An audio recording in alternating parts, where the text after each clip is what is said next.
प्रतिवर्ष अश्विन मास की प्रतिपदा तिथि से शारदीय नवरात्रि शुरू हो जाते हैं। 9 दिनों तक चलने वाले इस पर्व में माँ दुर्गा के 9 स्वरूपों की विधिवत पूजा करने से शुभ फलों की प्राप्ति होती है। मान्यता है कि नवरात्रि के दौरान माँ दुर्गा के 9 स्वरूपों की विधिवत पूजा करी जाती है। दोस्तों, ब्रह्मा जी की पूजा नहीं करी जाती है। आपने कभी सोचा है कि ब्रह्मा जी की पूजा क्यों नहीं होती है? क्या कारण था कि देवी दुर्गा ने अपने ही पुत्र को श्राप दे डाला? आज इस वीडियो में हम इसी विषय में जानेंगे। साथ ही जानेंगे नवरात्रि के तीसरे दिन पूजी जाने वाली माँ चंद्रघंटा के विषय में। इस जानकारी के लिए वीडियो में हमारे साथ अंत तक बने रहिएगा, जिससे कि आपको सही और सटीक जानकारी प्राप्त हो पाए। भारतीय पौराणिक कथाओं में माँ और बच्चे के बीच स्नेह को बखूबी दर्शाया गया है, लेकिन एक अद्भुत घटना ने ब्रह्मा जी को उनकी माँ दुर्गा से ऐसा श्राप दिलवाया, जिसके चलते आज भी उनकी पूजा नहीं होती है। ब्रह्मा जी की माता दुर्गा और पिता ब्रह्मकाल हैं। ब्रह्मकाल अव्यक्त और अदृश्य है, जिन्हें ना कोई देख सकता है। दुर्गा जी की संतान होने के नाते ब्रह्मा जी का महत्व बहुत बड़ा है, लेकिन एक निर्णय ने उनकी पूजा को नकार दिया, जिसके कारण उनकी पूजा कहीं भी नहीं होती है। आखिर ऐसा क्या कारण था कि ब्रह्मा जी अपूजनीय हैं, उनकी पूजा नहीं करी जाती है? चलिए जानते हैं। दोस्तों, इसके पीछे एक पौराणिक कथा है, जिसके अनुसार एक बार ब्रह्मा जी ने अपने पिता ब्रह्मकाल को देखने का निर्णय लिया। उन्होंने चारों युगों तक कठोर तपस्या करी, लेकिन फिर भी वे अपने पिता को नहीं देख पाए। लेकिन जब माँ दुर्गा ने उनसे इस विषय में पूछा कि क्या तुझे तेरे पिता के दर्शन हुए, तब ब्रह्मा ने कहा, हाँ, मुझे पिता के दर्शन हुए हैं। दुर्गा ने कहा, सच बता। तब ब्रह्मा जी ने कहा कि इन दोनों के समक्ष साक्षात्कार हुआ है। देवी ने उन दोनों लड़कियों से पूछा कि क्या तुम्हारे सामने ब्रह्म का साक्षात्कार हुआ है? तब दोनों ने कहा कि हाँ, हमने अपनी आंखों से देखा है। फिर भवानी को संशय हुआ कि मुझे तो ब्रह्म ने कहा था कि मैं किसी को दर्शन नहीं दूंगा, परंतु ये कहते हैं कि दर्शन हुए हैं। तब अष्टांगी ने ध्यान लगाया और काल ज्योति निरंजन से पूछा कि यह क्या कहानी है। ज्योति निरंजन ने कहा कि ये तीनों झूठ बोल रहे हैं। तब माता ने कहा, तुम झूठ बोल रहे हो। आकाशवाणी हुई है कि इन्हें कोई दर्शन नहीं हुए हैं। ये बात सुनकर ब्रह्मा ने कहा, माता जी, मैं सौगंध खाकर पिता की तलाश करने गया था, परंतु पिता के दर्शन नहीं हुए। आपके पास आने में शर्म लग रही थी, इसलिए हमने झूठ बोल दिया। तब माता ने कहा कि अब मैं तुम्हें श्राप देती हूँ, तेरी पूजा जग में कहीं नहीं होगी। आगे तेरे वंशज होंगे, वे बहुत पाखंड करेंगे, झूठी बात बनाकर जग को ठगेंगे। ऊपर से तो कर्मकांड करते दिखाई देंगे, अंदर से विकार करेंगे, कथा पुराणों को पढ़कर सुनाया करेंगे। स्वयं को ज्ञान नहीं होगा कि सदग्रंथों में वास्तविकता क्या है। फिर भी मानवश तथा धन प्राप्ति के लिए गुरु बनकर अनुयायियों को लोक वेद सुनाया करेंगे। देवी देवताओं की पूजा करके तथा करवा के दूसरों की निंदा करके कष्ट पर कष्ट उठाएंगे। जो उनके अनुयायी होंगे उनको परमार्थ नहीं बताएंगे, दक्षिणा के लिए जगत को गुमराह करते रहेंगे। अपने आप को सबसे अच्छा मानेंगे और दूसरों को नीचा समझेंगे। जब माता के मुख से यह सुना तो ब्रह्मा जी मूर्छित होकर जमीन पर गिर गए। बहुत समय उपरांत उनको होश आया। उसके बाद उन्होंने गायत्री को श्राप दिया कि तेरे कई साण पति होंगे, तू मृत्यु लोक में गाय बनेगी। और पुहपवती को श्राप दिया कि तेरी जगह गंदगी में होगी, तेरे फूलों को कोई पूजा में नहीं लाएगा। इस झूठी गवाही के कारण तुमको नरक भोगना होगा, तेरा नाम केवड़ा केतकी होगा। इस प्रकार तीनों को श्राप दे करके माता भवानी बहुत पछताई। दोस्तों, ब्रह्मा जी को उनकी पूजा न करने के श्राप उनकी पत्नी सावित्री ने भी दिया था। पुराणों के अनुसार एक बार षष्ठी के कल्याण के लिए ब्रह्मा जी ने यज्ञ करने की योजना बनाई। यज्ञ के लिए जगह की तलाश के लिए ब्रह्मा जी ने अपने एक कमल को पृथ्वी पर भेज दिया। कमल जिस जगह पर गिरा वहां ब्रह्मा जी का मंदिर स्थापित हुआ और ये जगह राजस्थान के पुष्कर में स्थित है। यहाँ कमल गिरने से ही तालाब का निर्माण हुआ था। उसी जगह को यज्ञ के लिए भी चुना गया। इसके बाद ब्रह्मा जी यज्ञ करने उचित स्थान पर पहुंचे। यज्ञ शुभ मुहूर्त पर शुरू होना था, लेकिन उनकी पत्नी सावित्री समय पर नहीं पहुंची। सभी देवता आ गए पर सावित्री का पता नहीं लगा। तब ब्रह्मा जी ने नंदिनी गाय के मुख से गायत्री को प्रकट किया और उनसे विवाह करके यज्ञ को पूरा कर दिया। कुछ देर बाद सावित्री यज्ञ स्थल पर पहुंची और देखा ब्रह्मा जी के पास एक स्त्री बैठी हुई है। इससे वो क्रोधित हो उठी और ब्रह्मा जी को श्राप दे दिया कि इस पृथ्वी लोक पर तुम्हारी कहीं भी पूजा नहीं होगी। उसी समय सभी देवताओं ने माता सावित्री से श्राप वापस लेने का अनुरोध किया। क्रोध शांत होने पर सावित्री ने कहा कि पुष्कर को छोड़कर और किसी स्थान पर ब्रह्मा जी की पूजा नहीं करी जाएगी और न ही मंदिर स्थापित होगा। जो भी मंदिर स्थापित करेगा उसका विनाश हो जाएगा। इस श्राप के कारण ही ब्रह्मा जी की पूजा नहीं होती है।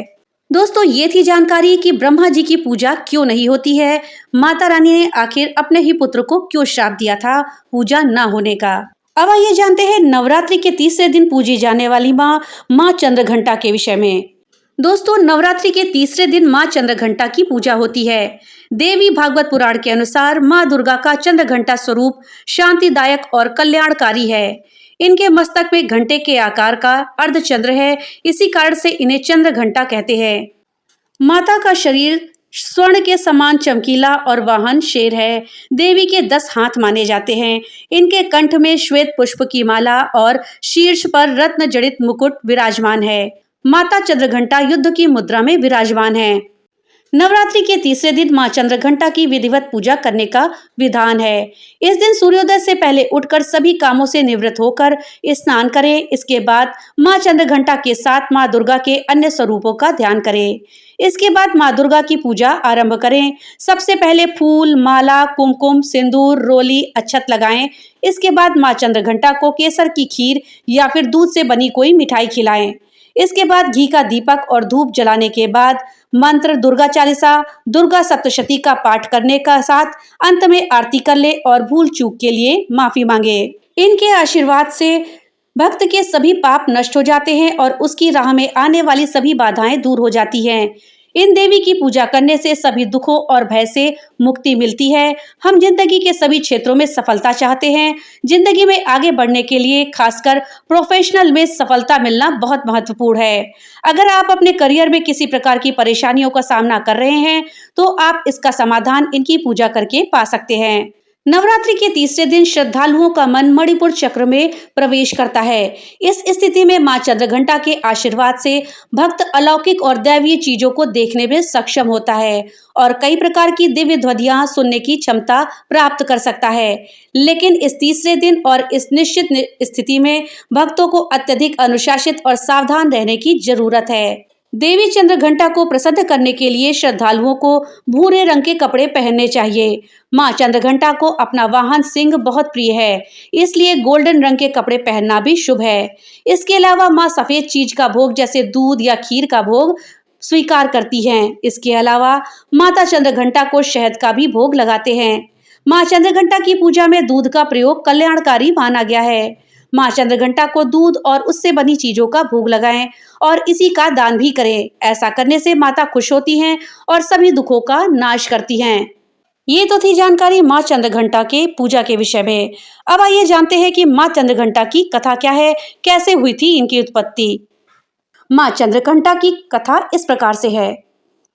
अपनी कठोर तपस्या से भगवान शिव को वापस जीतने के बाद देवी पार्वती राजा के महल में लौट आई। राजा हिमवान और देवी मैनावती अपनी पुत्री को अपनी तपस्या में सफल देखकर बहुत प्रसन्न होते हैं। शिव और माता पार्वती के विवाह का दिन आ गया। सभी देवता इस बात से बहुत खुश थे, उनके भगवान का विवाह हो रहा है। भगवान शिव के सभी गण उनकी बारात के साथ राजा हिमवान के महल में गए। वो तो भोलेनाथ हैं, उनका नाम ही शिव है, जो शिवता को धारण करते हैं। उन्हें बाहरी दिखावे और औपचारिकताओं के पालन की कोई परवाह नहीं। वे जैसे थे वैसे ही विवाह के लिए आगे बढ़ गए। वासुकी और तक्षक जैसे सबसे भयानक सांपों के साथ उनकी माला, कंगन, कमरबंद और बालियां थीं। उनके बाल उलझे हुए थे और उनका पूरा शरीर शमशान की राख में ढका हुआ था।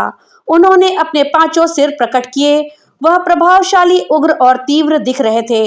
वो बारात में राजसी घोड़ों पर सवार अन्य लोगों के विपरीत एक बैल पर सवार होकर आए थे। मैना देवी माता पार्वती की मां, जो अपने दामाद पर नजर डालने की उम्मीद से उनकी प्रतीक्षा कर रही थीं, भगवान शिव के प्रकट होने पर हैरान और निराश हो गईं। उनका रूप न केवल अरुचिकर था बल्कि वे अत्यंत अनियंत्रित और विचित्र रूपों से घिरे हुए थे। भूत प्रेत पिशाच बम बम भोले के नारों से वातावरण को गुंजायमान कर रहे थे। भूत पिशाच साधु और अघोरी बारात में शामिल हुए। गढ़ इतने उत्साहित थे कि उनकी मर्यादा के लिए कोई जगह ही नहीं थी। उनकी खुशी स्पष्ट थी, लेकिन यह किसी भी तरह से कोई सुंदर या सुखद दृश्य नहीं था। इस तथ्य को पचाने में असमर्थ माता मैना देवी ने सोचा कि उनकी शाही कोमल बेटी अब अपने पति जैसे आतंकित स्वभाव वाले व्यक्ति के साथ कैसे प्राणियों के बीच में रहेगी। मैना देवी अचेत हो गई। देवी पार्वती ने शिव तत्व को गहराई से आत्मसात कर लिया था। वो सप्त ऋषियों के लिए शैव सिद्धांत की गुरु भी थीं। फिर भी अपनी पूरी करुणा के साथ उन्होंने एक मां के रूप में मैना देवी की दुर्दशा को समझा और वो भोलेनाथ को शांत होने और विवाह के लिए एक सुखद स्वरूप प्रस्तुत करने के लिए मनाने गई। देवी पार्वती ने स्वयं शिव जी के तीव्र रूप से मेल खाने के लिए क्षण भर के लिए उग्र रूप धारण कर लिया। उनके 10 हाथों में विभिन्न शस्त्र थे और उनके मुकुट पर एक घंटी के आकार का चंद्रमा था। देवी के इस रूप को चंद्र घंटा रूप में पूजा जाता है। मां के इस रूप ने भगवान शिव के रौद्र रूप को शांत किया और उनके उपद्रवी गणों को वश में किया। चंद्रघंटा के उग्र और तेजस्वी रूप को मानते हुए मां ने शिव जी से शांत रूप धारण करने का आग्रह किया, जिस पर वह तत्पश्चात सहमत हो गए। उनके अनुरोध पर शिव जी ने अपना भयानक रूप त्याग दिया और भगवान विष्णु को सबसे आकर्षक दूल्हे के रूप में उनका श्रृंगार करने दिया। भगवान शिव को इस रूप में चंद्रशेखर या सुंदरेश्वर के नाम से जाना जाता है। भव्य विवाह के बाद देवी पार्वती एक शालीन नई दुल्हन के रूप में भगवान शिव के साथ गईं। भगवान शिव अभी भी ध्यान में डूबे रहते थे और देवी पार्वती हर दिन उनकी गुफा को साफ करती थी और उनकी सभी जरूरतों का प्रेम से ख्याल रखती थी। धीरे धीरे देवी पार्वती ने कैलाश पर अपना नया घर स्थापित कर लिया। इसी बीच तारकासुर बेचैन हो रहा था। अब तो शिव और उसकी शक्ति एकजुट हो गए थे, इसलिए तारकासुर भयभीत था। उसने नवविवाहितों के जीवन में सौंदर्य को बाधित करने के लिए एक दुष्ट चमगादड़ राक्षस जतुकासुर को भेज दिया। जब भगवान शिव घोर तपस्या में लीन थे और माता पार्वती अपने घर के कामकाज में व्यस्त थी, जतुकासुर पूरी चमगादड़ सेना के साथ कैलाश पहुंचा। जतुकासुर और उसकी चमगादड़ सेना ने आकाश को केवल अपने पंखों से ढक लिया था। उन्होंने मां पार्वती के नए सजाए घर को उजाड़ना शुरू कर दिया। अभी भी एक संकोची दुल्हन और राक्षसों और असुरों के तरीकों में मां पार्वती ने शक्तिशाली नंदी की मदद लेने का फैसला किया, लेकिन नंदी जी कहीं नहीं मिले। इसी बीच भगवान शिव के अन्य गणों ने जतुकासुर और उसकी शक्तिशाली सेना से सुरक्षा के लिए उनसे प्रार्थना करी, क्योंकि उन्हें बार बार जतुकासुर के हाथों हार का सामना करना पड़ रहा था और भगवान शिव अभी भी गहरी तपस्या में लीन थे। तब माता पार्वती स्वयं शंकर जी से मिलने गईं। उन्होंने शिव जी से इस स्थिति से बाहर निकलने में मार्गदर्शन करने के लिए विनती की। फिर भी अपने तप से विचलित न होते हुए भगवान शिव ने उन्हें भीतर से सशक्त करने का निर्णय लिया। भगवान शिव अपनी साधना में लीन थे। तभी माता पार्वती को जतुकासुर से स्वतंत्र रूप से लड़ने की प्रेरणा मिली। उन्होंने अकेले जतुकासुर से युद्ध करने का फैसला किया। वो गुफा के बाहर निकली और उन्होंने देखा कि आकाश में अभी भी अंधेरा था, जो कि चमगादड़ के पंखों से ढका हुआ था। उन्होंने चंद्रदेव से प्रार्थना करी कि वह उनके लिए युद्ध के मैदान को रोशन करने के लिए उनके माथे पर विराजमान हो। युद्ध के मैदान में उनकी सहायता करने के लिए हिमालय के भेड़ियों का एक झुंड दौड़ा।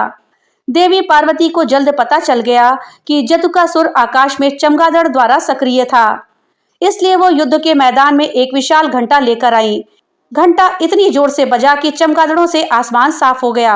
जैसे ही भेड़ियों में से एक ने जतुकासुर पर आक्रमण किया, देवी पार्वती ने जतुकासुर के सिर पर घंटे से प्रहार कर दिया, जिससे वो एक ही झटके में मर गया। माथे पर चंद्र और हाथ में घंटा लिए देवी के इस रूप को ब्रह्मदेव ने देवी चंद्रघंटा के रूप में महामंडित किया। ये कथा इस बात का प्रतीक है कि अपने अंदर शक्ति को पहचानने के लिए हमें देवी की प्रेरणा की आवश्यकता है। जैसे कि भगवान शिव ने माता पार्वती को बताया, चंद्रघंटा के रूप में युद्ध करके पास मौजूद अपार शक्ति का एहसास कराने के लिए। घंटे के आकार के अर्धचंद्र से सुशोभित सुनहरे रंग वाली 2 भुजाओं वाली वह सुनहरे शेर पर सवार हैं।